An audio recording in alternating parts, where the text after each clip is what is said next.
Hello everyone, welcome back to our study classes. तो आज के इस लेक्चर में हम डिस्कस करेंगे 25 एमसीक्यूज जो करंट अफेयर बेस्ड होने वाले हैं। यूजीसी नेट पेपर 1 से रिलेटेड 25 टॉपिक्स से 25 एमसीक्यूज हम यहाँ पर डिस्कस करेंगे for your upcoming UGC net exam.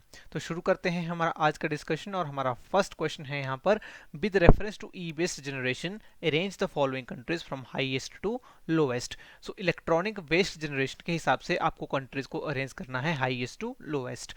तीन कंट्रीज के नाम आपके पास यहाँ पर दिए हुए हैं, यूएसए, चाइना एंड इंडिया। तो इनको अरेंज करके बताइए कि हाईएस्ट ई वेस्ट जनरेटर कौन है, सेकंड पे कौन है और उसके बाद थर्ड पे कौन आएगा। What will be the right answer? तो सही आंसर इस क्वेश्चन का हमारा हो जाएगा ऑप्शन नंबर 2। सबसे पहले हमारा आएगा चाइना, उसके बाद यूएसए एंड देन इंडिया। तो हम इंडिया में इलेक्ट्रॉनिक वेस्ट के स्टेटस की बात करें तो सेंट्रल पोल्यूशन कंट्रोल बोर्ड ने यहाँ पर बताया कि 2018-19 में जो भी टोटल ई वेस्ट हमारी कंट्री में जनरेट हुआ उसका सिर्फ 10% कलेक्ट किया गया, और उससे पिछले साल की अगर बात करें 2017-18 की, तो टोटल जनरेटेड वेस्ट का सिर्फ 3.5% ही कलेक्ट किया गया था। ये बताया गया in the central pollution control board की रिपोर्ट में। ठीक है, इसके साथ ही अभी एक हाल ही में एक रिपोर्ट रिलीज हुई थी, global e waste and monitor 2020। इस रिपोर्ट के हिसाब से India is the third largest electronic waste generator. Number 1 पे है चाइना, उसके बाद USA and the third largest electronic waste generator is India. तो टॉप 3 कंट्रीज हैं चाइना, यूएसए एंड इंडिया, इसको याद रखिएगा। सेकेंड क्वेश्चन है हमारे पास, which of the following international organization is involve in agreement with India for providing financial support to implement strengthening teaching learning and result for states project. तो government of India का एक project है, इसका नाम है स्टार्स। इस stars project को implement करने के लिए और उसके लिए फाइनेंशियल सपोर्ट प्रोवाइड करने के लिए गवर्नमेंट ऑफ इंडिया के साथ कौन सी इंटरनेशनल ऑर्गेनाइजेशन ने एग्रीमेंट किया है, ये आपको यहाँ पर बताना है। आपके ऑप्शन है UNICEF, world economic forum, world bank या फिर इंटरनेशनल मॉनेटरी फंड। क्या होगा इसका राइट आंसर?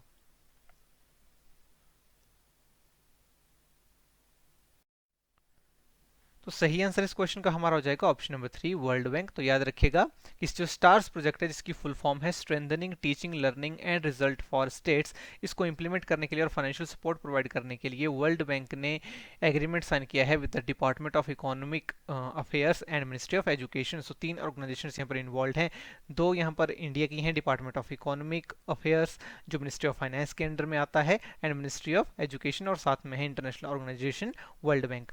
तो जो स्टार्स प्रोजेक्ट है इसको इनिशियली प्रपोज किया गया था और अप्रूव कर दिया गया था इन अक्टूबर 2020। इस प्रोग्राम का जो ऑब्जेक्टिव है कि जो हमारी इंडियन स्कूल एजुकेशन है, इंडियन स्कूल एजुकेशन सिस्टम है, उसमें जो भी एक्टिविटीज़ हम परफॉर्म करते हैं, ओवरऑल मॉनिटरिंग एंड मेजरमेंट जो एक्टिविटीज़ हैं उनको हमें इंप्रूव करना है। यानी कि जो भी एक्टिविटीज़ परफॉर्म हो रही हैं हमारे इंडियन स्कूल एजुकेशन सिस्टम है, उनको ओवरऑल हमें इंप्रूव करना है। उसके लिए इस प्रोजेक्ट को लाया गया था।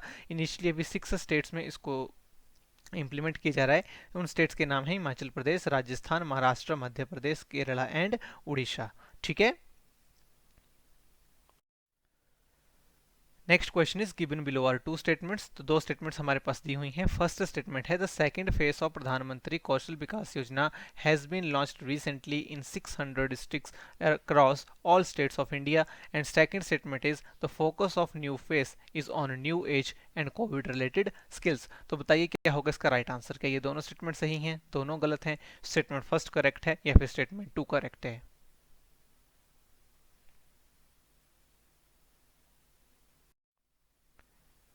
तो देखिए सही आंसर हमारा यहाँ पर हो जाएगा option number 4, statement 1 is incorrect and 2 is correct. क्यों स्टेटमेंट 1 इनकरेक्ट है और 2 करेक्ट है, इसको देखते हैं। सो देखिए हाल ही में third phase of Pradhan Mantri Kaushal Vikas योजना यानी कि PMKVY 3.0 इसको लॉन्च किया गया है 600 डिस्ट्रिक्ट्स में across India, across all states इसको लॉन्च किया गया है। तो याद रखना है थर्ड फेज अभी इसका चल रहा है। Ministry of skill development and entrepreneurship के अंडर में ये पर्टिकुलर स्कीम आती है। और इस पर्टिकुलर स्कीम के तहत ये बोला गया है, ये थर्ड फेज अभी लॉन्च किया गया है, इसके अंडर में फोकस किया जाएगा new age and covid related skills के ऊपर। स्किल इंडिया मिशन PMKVY 3.0 है, ये कहता है कि हमें 2020-21 जो इसका पीरियड है उसमें टोटल 8 लाख कैंडिडेट्स को ट्रेन करना है। उसके लिए ऑलमोस्ट 948 करोड़ का जो आउटले है, फंड्स हैं, वो भी यहाँ पर क्रिएट किए गए हैं। इसमें जो प्रधानमंत्री कौशल केंद्र हैं, 729 प्रधानमंत्री कौशल केंद्रों के ऊपर इसके रिलेटेड ट्रेनिंग दी जाएगी। इसके साथ ही जो नॉन प्रधानमंत्री कौशल केंद्र हैं, यानी कि जो इस पर्टिकुलर स्कीम से रिलेटेड नहीं है, वहां पर भी इसकी ट्रेनिंग दी जाएगी। और साथ में मोर देन 200 ITIs को भी यहाँ पर सिलेक्ट किया गया है इस स्कीम के तहत ट्रेनिंग प्रोवाइड करने के लिए, ताकि हम क्रिएट कर सकें स्किल्ड प्रोफेशनल्स का एक पूल इंडिया में। ठीक है, नेक्स्ट क्वेश्चन है हमारा IT रूल से रिलेटेड। सो हाल ही में information technology intermediate guidelines and digital media ethics code ये आए थे। उस ये जो रूल्स हैं हमारे 2021 के, इसके 3 पार्ट्स हैं, वो आपके पास यहाँ पर दिए हुए हैं, पार्ट 1, 2 एंड 3। और उनमें क्या प्रोविजन है वो आपको यहाँ पर बताना है। ए दिया हुआ है इंपॉर्टेंट डेफिनेशन ऑफ रूल्स, इसके बाद है regulation of social media intermediaries, इसके बाद है code of ethics related to OTT platforms. तो इन पार्ट्स को इनके प्रोविजन के साथ यहाँ पर मैच करके बताइए क्या होगा इसका राइट आंसर।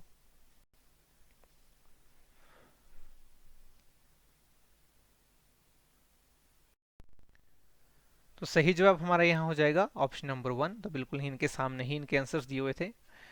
तो हाल ही में देखो, information technology intermediate guidelines and digital media ethics code ये गवर्नमेंट ऑफ इंडिया ने लॉन्च किया है। इसके 3 यहाँ पर पार्ट्स हैं, इनको हम यहाँ पर डिस्कस करते हैं। सो देखिए, इन रूल्स के यहाँ पर 3 पार्ट हैं। जो पार्ट 1 है, that deals with the important definition in the rules. In rules में जो भी वेरियस डेफिनेशन दी हुई हैं वो पार्ट 1 में है। पार्ट 2 में है, it deals with the regulation of social media intermediaries. जो सोशल मीडिया इंटरमीडियरीज हैं उनके रिलेटेड जो रेगुलेशन हैं वो पार्ट 2 में है, और उसको एडमिनिस्टर किया जाएगा by the ministry of electronics and information technology. Part 3 में हमारे पास दिया हुआ है code of ethics and procedures and safeguards in relation to digital media and over the top OTT platform, साथ में ऑनलाइन कंटेंट क्यूरेटेड प्लेटफॉर्म्स, और इसको एडमिनिस्टर किया जाएगा by the ministry of information and broadcasting, यानी कि INB मिनिस्ट्री। सो ये बहुत इंपॉर्टेंट इन्फॉर्मेशन है, इसको याद रखिएगा। जो सोशल मीडिया इंटरमीडियरीज से रिलेटेड जो रेगुलेशन है उसको एडमिनिस्टर करेगी MeitY, ministry of electronics and information technology. और जो OTT प्लेटफॉर्म्स और जो ऑनलाइन कंटेंट क्यूरेटेड प्लेटफॉर्म्स हैं उनको, उनके रिलेटेड जो रेगुलेशंस हैं उनको एडमिनिस्टर करेगी ministry of information and broadcasting. Fifth question is India's first app to assess the carbon footprint of an individual is. तो इंडिया की फर्स्ट ऐप कौन सी है जो एक इंडिविजुअल के कार्बन फुटप्रिंट को एसेस करेगी? आपके ऑप्शंस हैं carbon monitor, carbon watch, carbon समय या फिर carbon tracker. But will be the right answer.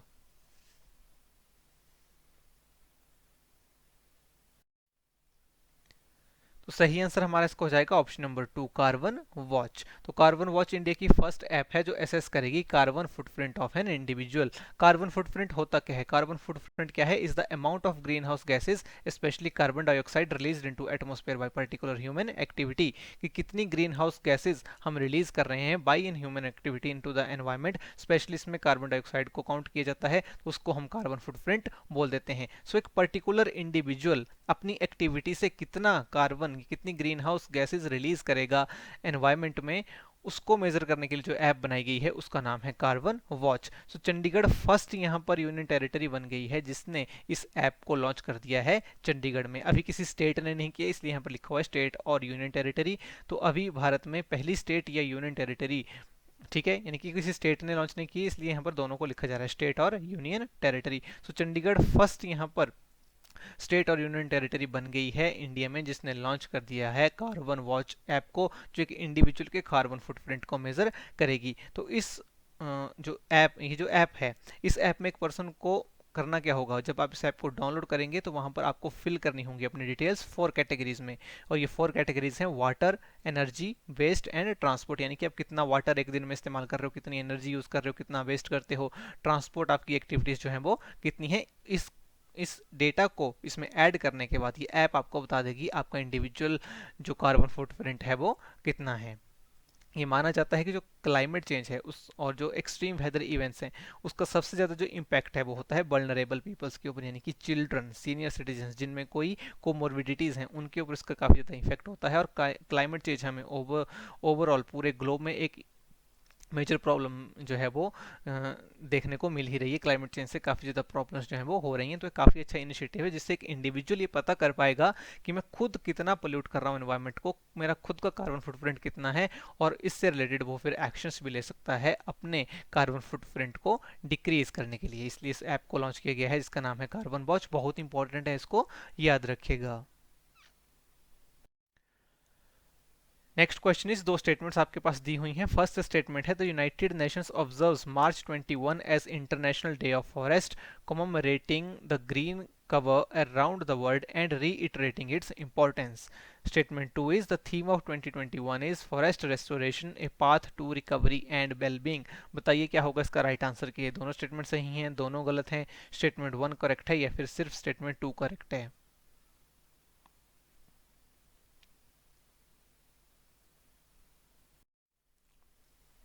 So right answer इसका हमारा हो जाएगा both the statements are correct. तो फर्स्ट स्टेटमेंट हमारी बोल रही है कि यूनाइटेड नेशन ऑब्जर्व करता है international day of forest on March 21, और किस लिए करता है, ताकि हम एक अवेयरनेस क्रिएट कर सकें, अवेयरनेस फैला सकें, दुनिया को इंपॉर्टेंस बता सकें ग्रीन कवर की। तो बिल्कुल सही यहाँ पर ये स्टेटमेंट हो जाएगी।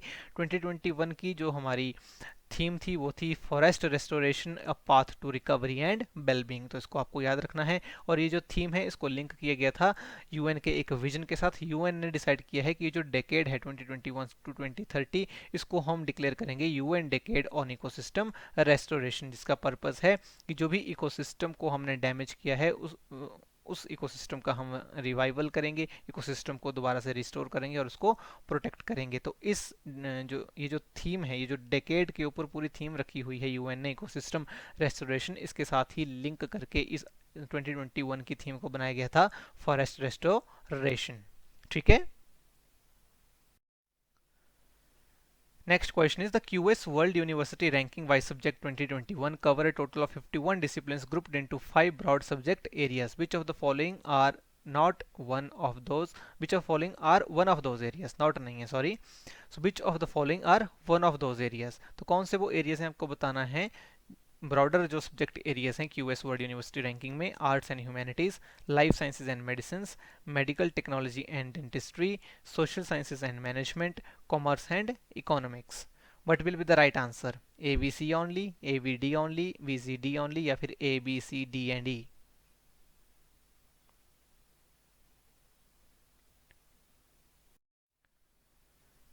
तो सही आंसर हमारा हो जाएगा option number 2, A B and D only. So, देखो जो क्यूएस वर्ल्ड यूनिवर्सिटी रैंकिंग है इसमें टोटल 51 डिसिप्लिन्स को कवर किया गया 2021 में, और उनको ब्रॉडर 5 सब्जेक्ट एरियाज में बांटा जाता है। ये 5 सब्जेक्ट एरियाज हैं arts and humanities, engineering and technology, life sciences and medicine, natural sciences and social sciences and management.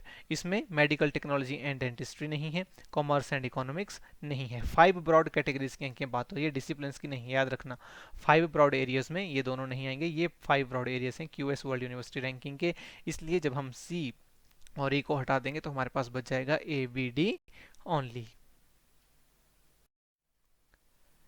Next question is, who has been appointed new chief justice of India? तो new chief justice of India किसे appoint किया गया है? Sharad A Bobde, N V Ramana, Ranjan Gogoi, या फिर दीपक मिश्रा? बताइए क्या होगा इसका राइट आंसर।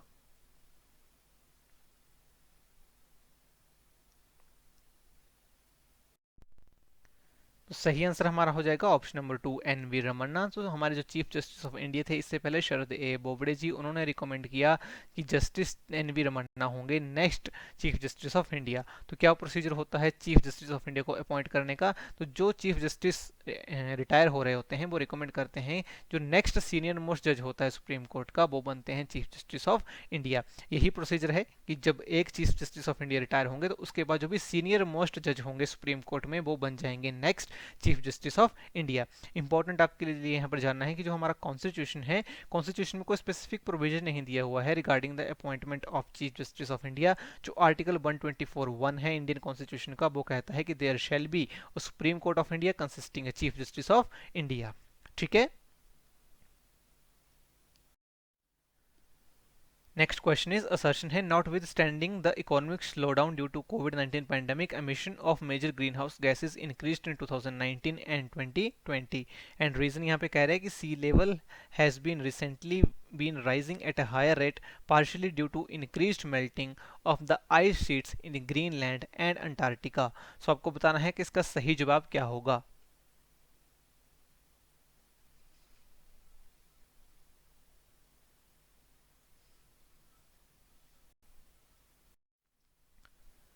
सही आंसर हमारा हो जाएगा option number 2. Both assertion and reason are correct and reason is not correct explanation of assertion.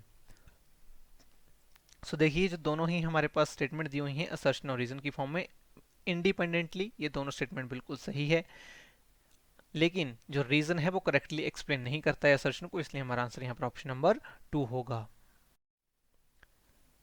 तो रिसेंटली वर्ल्ड मेटेरोलॉजिकल ऑर्गेनाइजेशन यानी कि डब्ल्यूएमओ ने रिलीज करी थी अपनी एनुअल रिपोर्ट, जिस एनुअल रिपोर्ट का नाम होता है स्टेट ऑफ ग्लोबल क्लाइमेट 2020. ठीक है, तो इस रिपोर्ट को जब रिलीज किया डब्ल्यूएमओ ने तो उसमें उन्होंने कुछ फैक्ट्स बताए जिनको हमें यहाँ पर पढ़ना है. तो इन्होंने 5 की इंडिकेटर्स दिए जहां पर इन्होंने बताया कि इरिवर्सिबल चेंजेस हमें देखने को मिल रहे हैं ग्लोबल क्लाइमेट में. ये जो हमारे पास 5 इंडिकेटर्स हैं, green house gases, ocean, sea level rise, the Arctic and Antarctica, इनमें हमें इरिवर्सिबल चेंजेस देखने को मिल रहे हैं, यानी कि यहाँ पर जो चेंजेस हो रहे हैं ड्यू टू क्लाइमेट चेंज उनको हम रिवर्स नहीं कर पाएंगे. तो जो ग्रीन हाउस गैसेज हैं, इन्होंने कहा कि जो इकोनॉमिक स्लो डाउन हुआ था ड्यू टू कोविड-19, उसके बावजूद हमें देखने को मिला कि जो मेजर ग्रीन हाउस गैसेज हैं उसमें के एमिशन में इंक्रीज हुआ है 2019 और 2020 में. थोड़े से टाइम के लिए जब लॉकडाउन वगैरह हुए थे पूरी दुनिया में, तो उस टाइम पर ये देखा जा रहा था कि जो एनवायरनमेंट है काफ़ी ज़्यादा क्लीन हो गया है, एयर काफ़ी क्लीन हो गई है, लेकिन उसके बावजूद जैसे ही फिर इकोनॉमिक एक्टिविटीज़ फिर से होने लगी, हमें देखने को मिला कि ओवरऑल जो मेजर ग्रीन हाउस गैसेज हैं उनके एमिशन में इंक्रीज हुआ है 2019 और 20 में. ठीक है, और इस रिपोर्ट में बताया गया कि ग्रीन हाउस गैसेज में 2021 में और भी ज़्यादा इंक्रीज होगा. ओशंस के बारे में इन्होंने बताया कि 2020 में जो ओशंस हैं उनमें हाईएस्ट हीट कंटेंट देखा गया है ऑन रिकॉर्ड, यानी कि इससे ज़्यादा हीट हमें ओशंस में अभी तक नहीं देखने को मिली हैं. 80% जो ओशियन के एरियाज हैं उनमें ये देखा गया, ये एक्सपीरियंस किया गया कि 2020 में कम से कम एक हीट वेव तो आई ही है, ये यहाँ पर देखा गया. इसके साथ ही सी लेवल राइज की बात करें तो इस रिपोर्ट में बताया गया कि 1993 से जो सी लेवल है वो लगातार राइज हो रहा है. हालांकि हमें 2020 की समर में एक ड्रॉप देखने को मिला था सी लेवल राइज में. इसका रीज़न था लालिना इफेक्ट. लालिना क्या होता है?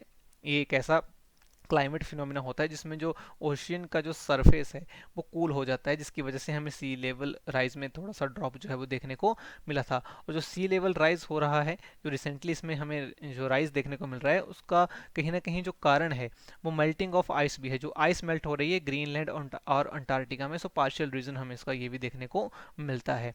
इसके साथ ही यहाँ पर बोला गया कि जो आर्कटिक रीजन है 2020 में जो आर्कटिक सी आइस है वो सेकंड लोएस्ट जो है वो रिकॉर्ड की गई है. इसके साथ ही अंटार्कटिका में बात करें तो अंटार्कटिका में जो आइस है उसका भी मास लगातार रिड्यूस जो है वो हो रहा है. वहाँ से भी जो आइस है वो पिघल रही है और लेट 1990 से ये लगातार पिघल रही है, और इसमें एक्सेलरेशन हमें देखने को मिला है अराउंड 2005.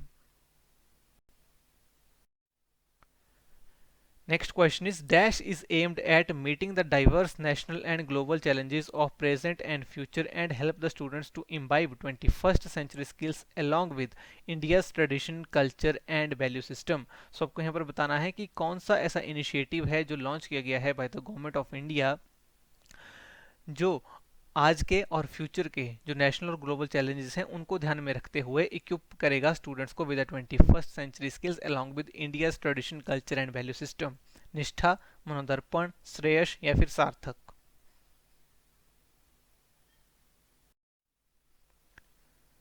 सो राइट आंसर हमारा इसको हो जाएगा सार्थक. Option number 4 will be the right answer. तो सार्थक की फुल फॉर्म है students and teachers holistic advancement through quality education. तो इस फुल फॉर्म को भी याद रखिएगा. इसको डेवलप किया है department of school education and literacy ने, जो मिनिस्ट्री ऑफ एजुकेशन का एक डिपार्टमेंट है. ठीक है, ये एक indicative and suggestive implementation plan है स्कूल एजुकेशन के लिए. सार्थक का पर्पस क्या है? सार्थक का पर्पस है कि हम अपने स्कूल स्टूडेंट्स को इक्विप करेंगे विद 21st सेंचुरी स्किल्स, ताकि वो प्रेजेंट और जो फ्यूचर में आने वाले चैलेंजेस हैं उनको मीट कर सकें. और उसके साथ में हम ध्यान रखेंगे कि जो इंडिया का ट्रेडिशन है, कल्चर है और वैल्यू सिस्टम है उसको भी वो साथ में लेकर के चलें.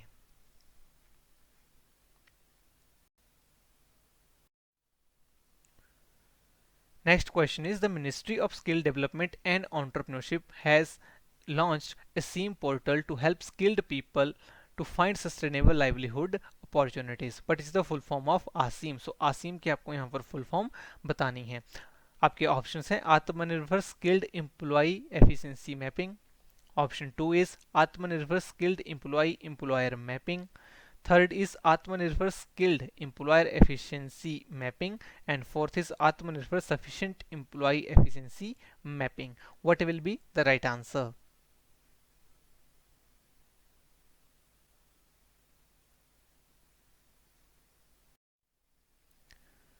सो राइट आंसर इस क्वेश्चन का हमारा हो जाएगा ऑप्शन नंबर 2, आत्मनिर्भर स्किल्ड एम्प्लॉय एम्प्लॉयर मैपिंग. सो आसीम पोर्टल है, इसको लॉन्च किया है ministry of skill development and entrepreneurship ने.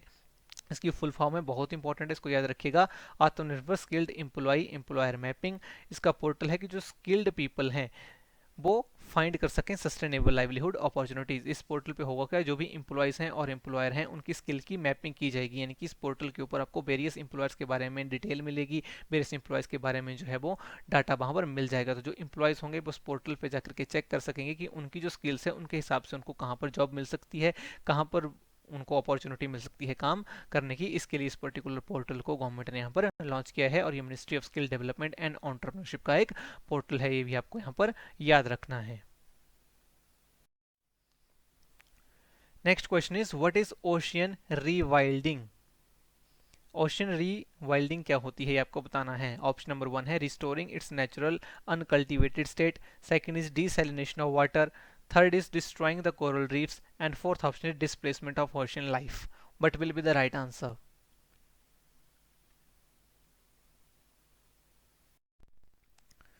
So right answer इसका हमारा हो जाएगा option number 1, restoring to its natural uncultivated state.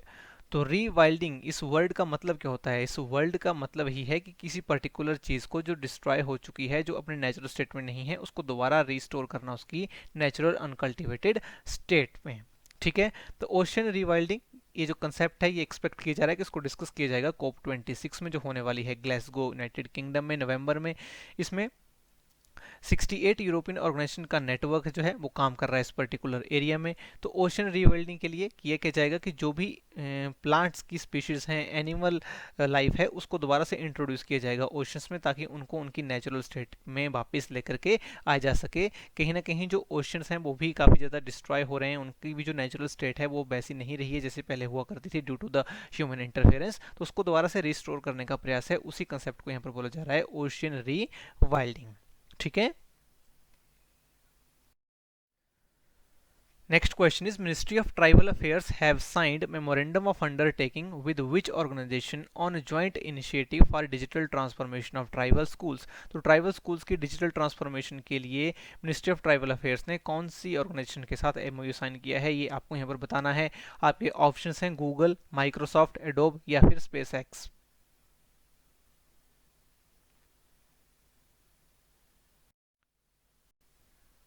So right answer will be option number 2, Microsoft. So ministry of tribal affairs और Microsoft ने sign किया है एक मेमोरेंडम ऑफ अंडरटेकिंग. पर्पस है digital transformation of tribal schools. इसमें शामिल है आश्रम schools and Eklavya residential schools in tribal areas. तो याद रखिएगा माइक्रोसॉफ्ट के साथ MOU साइन किया है for the digital transformation of tribal schools. ठीक है, मिनिस्ट्री ऑफ ट्राइबल अफेयर्स ने. Next question is, with the reference to SDG index, India arrange the following top 5 performing states from top to bottom. So top 5 best performing states को आपको top to bottom यहाँ पर arrange करना है जो SDG index है India का, उसके हिसाब से. 5 स्टेट्स यहाँ पर आपको दी हुई हैं, Himachal Pradesh, Kerala, Sikkim, Andhra Pradesh and Maharashtra. What will be the right answer?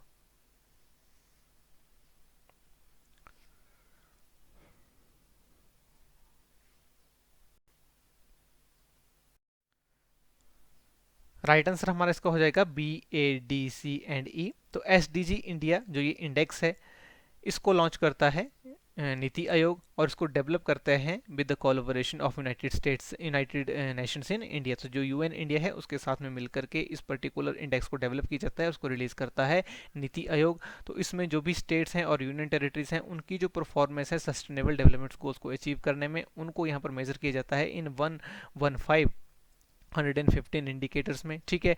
और ये अलाइन किया गया है ministry of statistics and programme implementation के नेशनल इंडिकेटर फ्रेमवर्क के साथ। तो अगर इसमें हम टॉप 5 स्टेट्स की बात करें तो वो है नंबर 1 पे है केरला, 75 इनका स्कोर है। इसके बाद है नंबर 2 पे आता है हिमाचल प्रदेश और Tamil Nadu.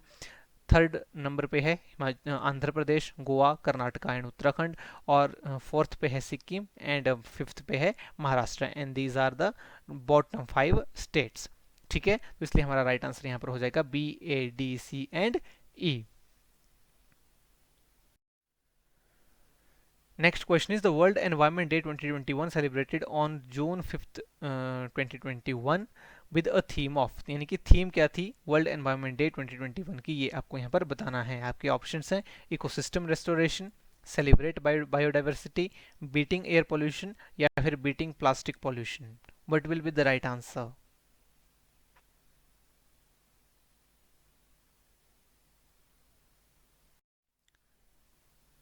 Right answer will be option number 1 ecosystem restoration. तो वर्ल्ड एनवायरनमेंट डे 2021 की हमारी थीम थी वो थी इकोसिस्टम रेस्टोरेशन। और इसको भी उसी के लाइंस पे बनाया गया है जो मैंने आपको पहले बताया कि यूएन ने डिक्लेयर किया है इस डिकेड को इकोसिस्टम रेस्टोरेशन। तो उसी की थीम के ऊपर इस बार की वर्ल्ड एनवायरनमेंट डे की भी थीम थी इकोसिस्टम रेस्टोरेशन। इकोसिस्टम रेस्टोरेशन का मतलब मैं आपको ऑलरेडी बता चुका हूँ कि जो हमने अपने इकोसिस्टम को डैमेज कर दिया है उसको दोबारा से रिवाइव करना। उसको वेरियस तरीके से किया जा सकता है, जैसे कि ज़्यादा से ज़्यादा ट्रीज को उगा करके, सिटीज़ को ज़्यादा ग्रीन बना करके, रिवाइल्डिंग गार्डन्स, चेंजिंग डाइट्स और cleaning up rivers and coast. तो इन सभी तरीकों से हम इकोसिस्टम को दोबारा से रिस्टोर कर सकते हैं। तो बहुत इंपॉर्टेंट है, याद रखिएगा वर्ल्ड एनवायरनमेंट डे की इस बार की ये theme. Next question is which of the following Indian institution is the lead institution for the BRICS Network University? So BRICS Networks University के लिए में इंडिया का लीड इंस्टीट्यूशन कौन है? IIT Delhi, IIT Bombay, IISc Bangalore या फिर IIT Roorkee? But will be the right answer?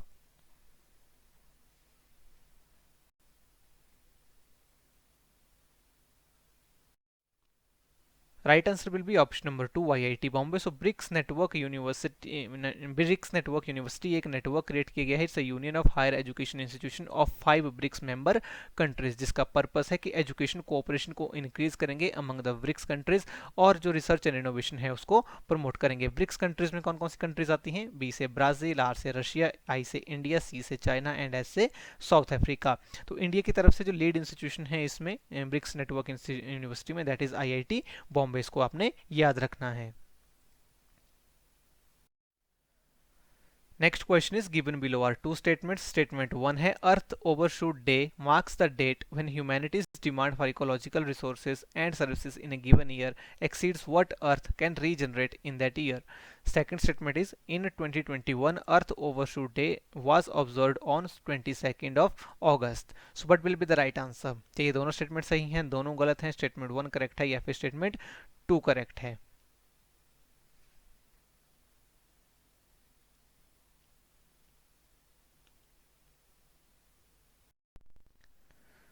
तो सही जवाब इस क्वेश्चन का हमारा हो जाएगा option number 3। Statement 1 is correct and 2 is incorrect. तो देखिए स्टेटमेंट 1 में हमें यहाँ पर डेफिनेशन दी हुई थी अर्थ ओवरशूट डे की, ये बिल्कुल सही है। अर्थ ओवरशूट डे वो दिन होता है एक ईयर का जब पूरी ह्यूमैनिटी जो भी उसकी ओवरऑल डिमांड है इकोलॉजिकल रिसोर्सेज ऑफ सर्विसेज की वो उसको एक्सीड कर देती है अर्थ की रीजनरेशन की कैपेसिटी से इन दैट ईयर। तो अर्थ ओवरशूट डे को इस साल ऑब्जर्व किया गया 29 जुलाई को। इसको कैलकुलेट और होस्ट किया जाता है by the global footprint network और ये सिंस 1970 किया जा रहा है। लास्ट ईयर अर्थ ओवरशूट डे को ऑब्जर्व किया गया था 22 अगस्त को, यानी कि 29 जुलाई को हम जब अर्थ ओवरशूट डे ऑब्जर्व कर चुके हैं। सो आज की डेट में इन द मंथ ऑफ सितंबर 2021 जब हम जो भी रिसोर्सेज यूज़ करते हैं अपनी अर्थ के, यानी कि अब हम अर्थ की सिर्फ एक्सप्लाइटेशन कर रहे हैं, जो भी उसकी रीजनरेशन की कैपेसिटी थी इस ईयर में वो हम खत्म कर चुके हैं 29 जुलाई को ही। इसलिए इस डे को ऑब्जर्व किया गया अर्थ ओवरशूट डे। काफ़ी इंपॉर्टेंट कंसेप्ट है, इसको याद रखिएगा। Next question is human wildlife coexistence report is published by। So human wildlife coexistence report को कौन publish करता है? आपके options हैं WWF and UNDP, WWF and UNEP, WWF and Global Footprint Network, and fourth option is WWF and UNFCCC। क्या होगा इसका right answer?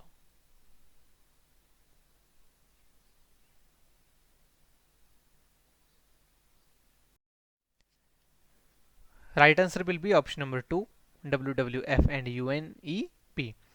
So report a future for all the need for human wildlife coexistence, इसको recently release किया था World Wide Fund for Nature and UN Environment Programme. तो इन्होंने इस report को रिलीज किया था जिसमें इन्होंने बताया कि जो कन्फ्लिक्ट है ह्यूमन और वाइल्ड लाइफ का वो काफ़ी ज़्यादा इंक्रीज हो रहा है ड्यू टू ह्यूमन एक्टिविटीज़. बहुत सारी एक्टिविटीज़ के लिए डेवलपमेंट के लिए ह्यूमंस ने स्टार्ट कर दिया है यूज़ करना natural habitat of the animals, जिसकी वजह से जो कन्फ्लिक्ट है ह्यूमन और वाइल्ड लाइफ का वो काफ़ी ज़्यादा हमें देखने को मिल रहा है और ये काफ़ी ज़्यादा एक सीरियस इशू जो है वो बनता जा रहा है मॉडर्न टाइम्स में. तो याद रखना इस रिपोर्ट को रिलीज करता है WWF and UNEP. Next question is, दो स्टेटमेंट्स आपके पास दी हुई हैं. स्टेटमेंट 1 है SAFAL is envisaged as digital bank that shall deposit credits awarded by registered higher education institutions. Statement 2 है Vidya Pravesh is a pre school preparation program for class first students. So बताइए क्या होगा इसका राइट आंसर. ये दोनों स्टेटमेंट सही हैं, दोनों गलत हैं, फर्स्ट स्टेटमेंट करेक्ट है या फिर 2 करेक्ट है?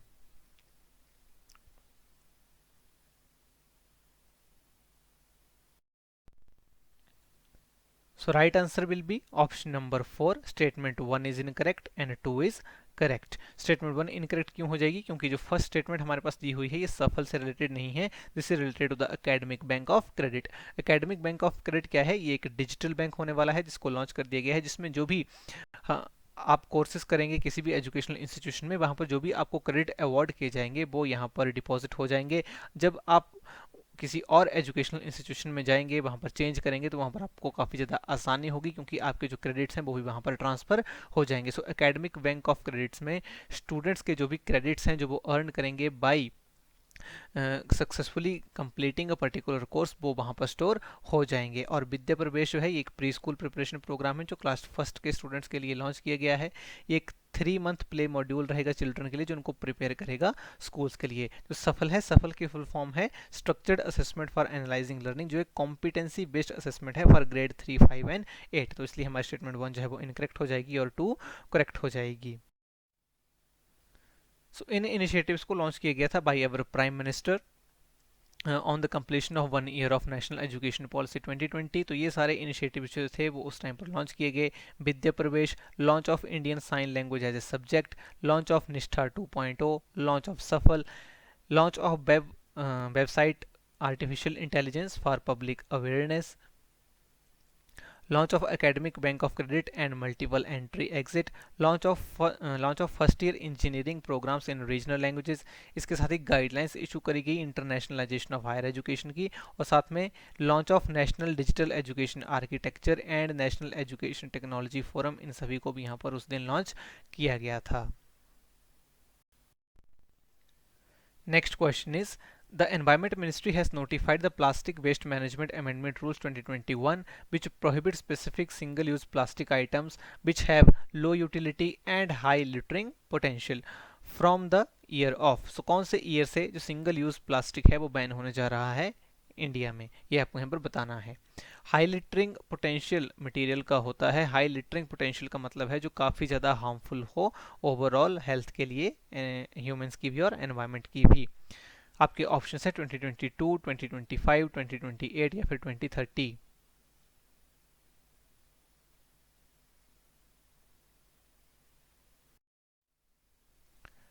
सो हमारा राइट आंसर हो जाएगा 2022. सो एनवायरमेंट मिनिस्ट्री ने नोटिफाई कर दिया है plastic waste management amendment rules 2021 जो प्रोहिबिट करता है single use of plastic items, और ये स्टार्ट हो जाएगा बाय द ईयर 2022.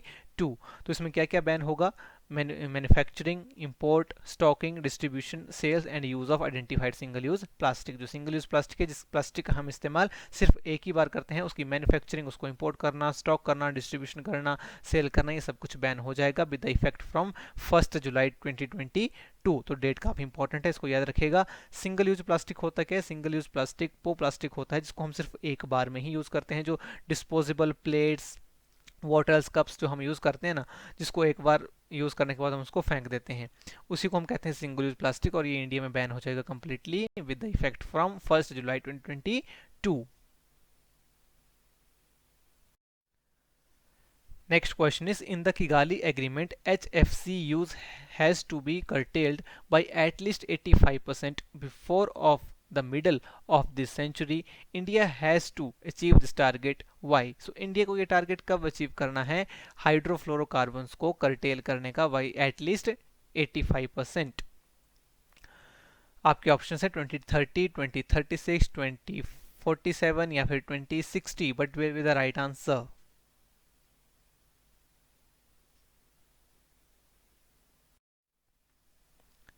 सही आंसर हमारा यहाँ पर हो जाएगा ऑप्शन नंबर 3, 2047। सो इंडिया ने हाल ही में डिसाइड किया कि वो रेटिफाई कर देंगे किगाली एग्रीमेंट को। सो किगाली एग्रीमेंट जो एक की अमेंडमेंट है मॉन्ट्रियल प्रोटोकॉल की, उसको इंडिया ने अभी हाल ही में रेटिफाई कर दिया है 2021 में। सो किगाली एग्रीमेंट के अंडर जो गोल है वो तय किया गया है कि before the middle of this century यानी कि 2050 तक जो हाइड्रोफ्लोरोकार्बन्स हैं HFCs हैं उनका जो यूज़ है उसको हम कर्टेल करेंगे बाई एटलीस्ट 85%। और वेरियस कंट्रीज़ ने इसके लिए हम अब वेरियस टाइमलाइंस जो हैं वो यहाँ पर डिसाइड करी हुई हैं। इंडिया ने डिसाइड किया है कि बाय द ईयर ऑफ 2047 हम इस टारगेट को अचीव कर लेंगे। जो डेवलप्ड कंट्रीज़ हैं उनको ये अचीव करना है बाई 2036। चाइना का जो टारगेट है वो है 2045। सो मेनली आपके लिए इंडिया का इंपॉर्टेंट है और ये काफ़ी इंपॉर्टेंट न्यूज़ है कि इंडिया ने रेटिफाई कर दिया है कि गाली एग्रीमेंट को यहाँ पर, और 2047 तक जो इसका टारगेट है इसको इंडिया अचीव करेगा। Next question is, which company has launched Be Internet Awesome program for kids in India, wherein it will partner with Indian comic book publisher Amar Chitra Kathar to offer internet safety lessons through popular comic book characters across 8 Indian languages। So, कौन सी company ने be internet awesome programs launch किया है kids के लिए in association with the comic book publisher Amar Chitra Katha? क्या होगा इसका right answer? Google, Microsoft, IBM या फिर Apple?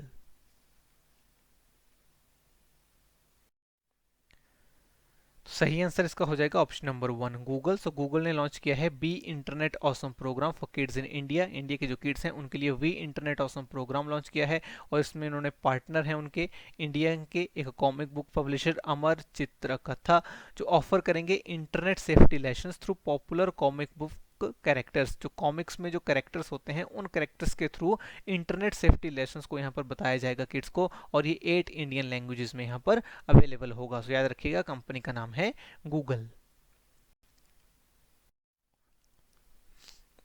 Next question is, in NIRF 2021, which of the following institution is ranked the best research institution, a category included for the first time in India's ranking 2021। तो NIRF की जो rankings हैं उनमें first time research institution की category को include किया गया है। तो इस बार की जो रैंकिंग आई है उसमें कौन से इंस्टीट्यूशन को बेस्ट रिसर्च इंस्टीट्यूशन यहाँ पर रैंक किया गया है, ये आपको यहाँ पर बताना है। IIT Madras, IISc Bangalore, IIT Delhi, IIT Roorkee, ये हैं आपके 4 ऑप्शंस। बताइए क्या होगा इसका राइट आंसर?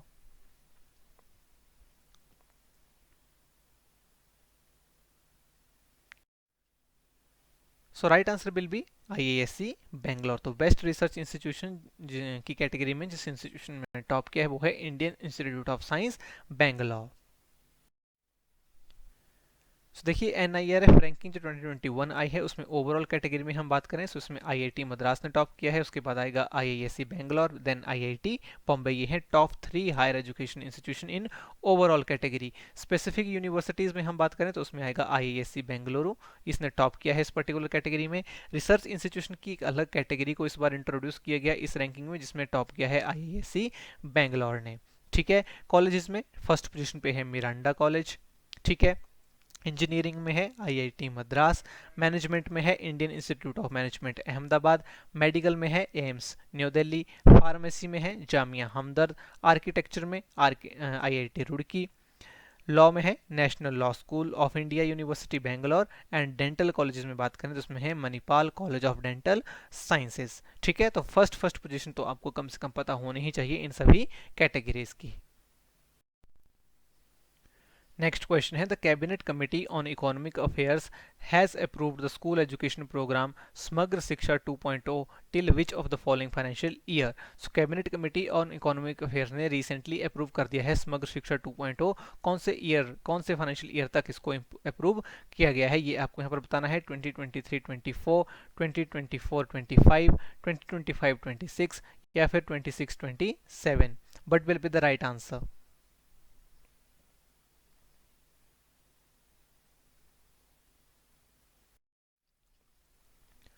राइट आंसर इसका हो जाएगा ऑप्शन नंबर 3, 2025-26। तो cabinet committee on economic affairs ने रिसेंटली अप्रूव किया है स्कूल एजुकेशन प्रोग्राम समग्र शिक्षा को, समग्र शिक्षा 2.0 को टिल द 2025-26 फाइनेंशियल ईयर। इसका पर्पस है कि जो हमारी एजुकेशन है उसको हम अपग्रेड करेंगे, उसको अलाइन करेंगे with the sustainable development goals for education and our new education policy 2020। सो ये एक इंटीग्रेटेड प्रोग्राम है स्कूल एजुकेशन का जो कवर करता है प्री स्कूल से लेकर के क्लास 12 तक की सारी एजुकेशन को। इसका पर्पस है इंक्लूसिव, इक्विटेबल और अफोर्डेबल स्कूल एजुकेशन को प्रोवाइड करना। इस समग्र शिक्षा को जब इनिशियली लॉन्च किया गया था तो इसमें 3 स्कीम्स को सब्स्यूम्स कर दिया गया था। सर्व शिक्षा अभियान, राष्ट्रीय माध्यमिक शिक्षा अभियान एंड टीचर एजुकेशन। ठीक है। Next question is which of the following ministry has launched PM Daksh, जिसकी फुल फॉर्म है प्रधानमंत्री दक्षता और Kaushalta Sampann Hitgrahi portal and PM Daksh mobile app to make the skill development schemes accessible to the target groups backward classes, schedule caste and सफाई कर्मचारीज। कौन सी ministries ने PM दक्ष इस पोर्टल को और ऐप को लॉन्च किया गया है for the skill development of backward classes, schedule caste and सफाई कर्मचारीज। आपके ऑप्शन है ministry of education, ministry of skill development and entrepreneurship, ministry of tribal affairs and ministry of social justice and empowerment. What will be the right answer?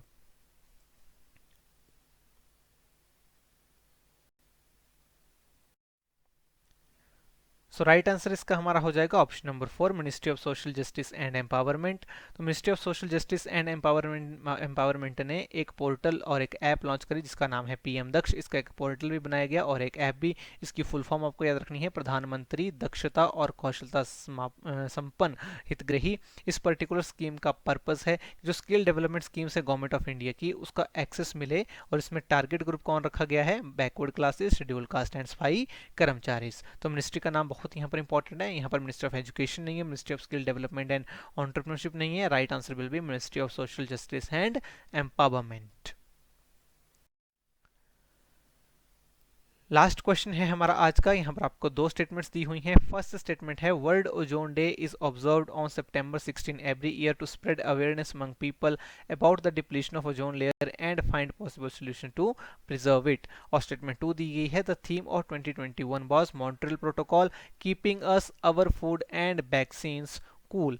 क्या होगा इसका right answer? तो ये दोनों स्टेटमेंट सही हैं, दोनों गलत हैं, फर्स्ट स्टेटमेंट करेक्ट है या फिर सेकंड स्टेटमेंट करेक्ट है? जल्दी से बताइए क्या होगा इसका राइट आंसर।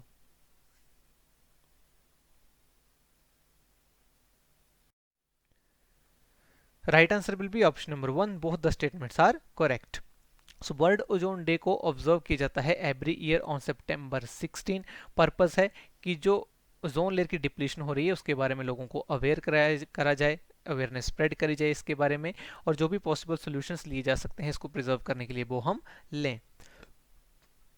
इस ईयर जो वर्ल्ड ओजोन डे सेलिब्रेट किया गया उसकी स्कीम रखी गई थी Montreal protocol keeping us our food and vaccines cool. World ozone day जो है इसकी 2020 की जो थीम थी वो थी 35 ईयर्स ऑफ ओजोन, क्योंकि वियना कन्वेंशन को यहाँ पर 35 ईयर्स हो रहे थे, इसके लिए ये स्कीम को रखा गया था। 2020 की यहाँ पर थीम भी मैंने आपको बता दी। ठीक है।